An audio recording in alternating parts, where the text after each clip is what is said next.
అయ్యా, పేతురు గారు ఉన్నారా? ఉన్నారు.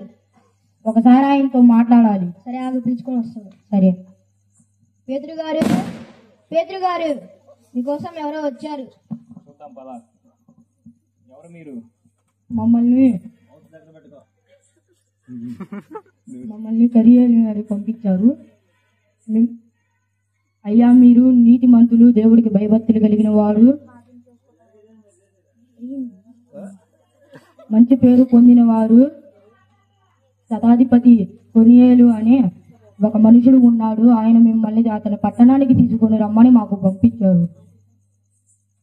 దయచేసి మీరు మాతో పాటు ఆ పట్టణానికి రావాల్సిందిగా కోరుకుంటున్నాము. సరే, మీరు ఇక్కడే ఉండండి, నేను వెళ్ళి దేవుడికి ప్రార్థన చేసుకుని వస్తాను. సరే.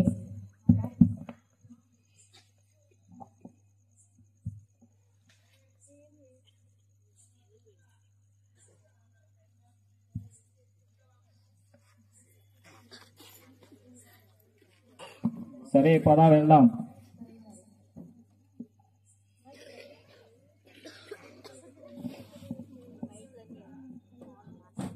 ప్రభు, పేతురు గారు వచ్చారు. అలాగే వెళ్ళు. నా కొరియలు అంటే అవునయ్యా, నేనేనయ్యా.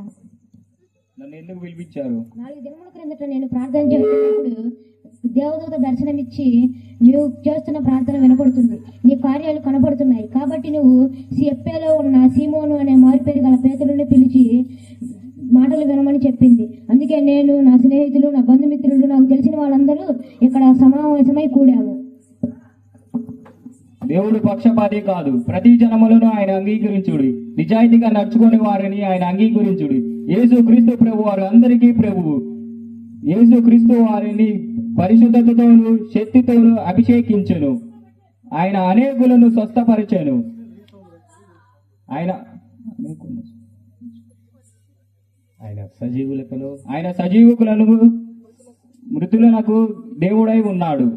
ఆయన 3వ దినమున లేపి అనేకులకు ప్రత్యక్షపరచెను.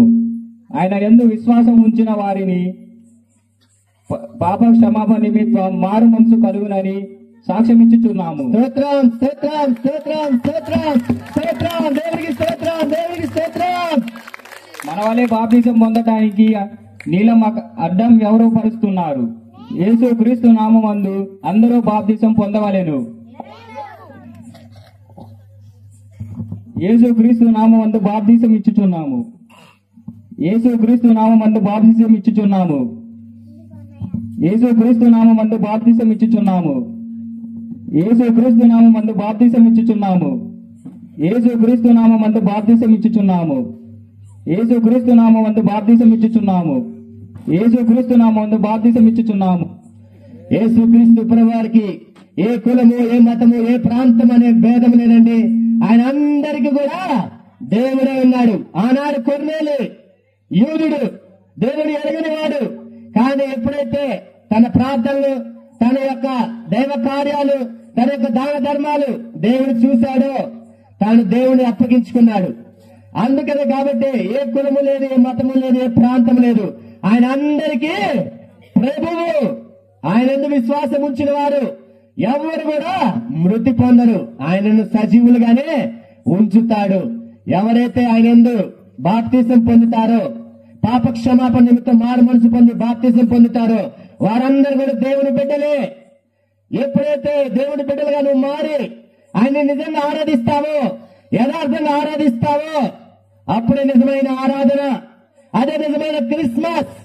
క్రిస్మస్ అంటే క్రీస్తుని ఆరాధించటం. మన యొక్క ఆరాధన ఎలా ఉంది? దేవుని బిడ్డగా మారి ఆరాధిస్తున్నామా, ఇంకా దూరంగా ఉండి ఆరాధిస్తున్నామా? ఆనాడు కొర్నేలు అయితే దేవుని దూరంగా ఉండి ఆరాధించాడు.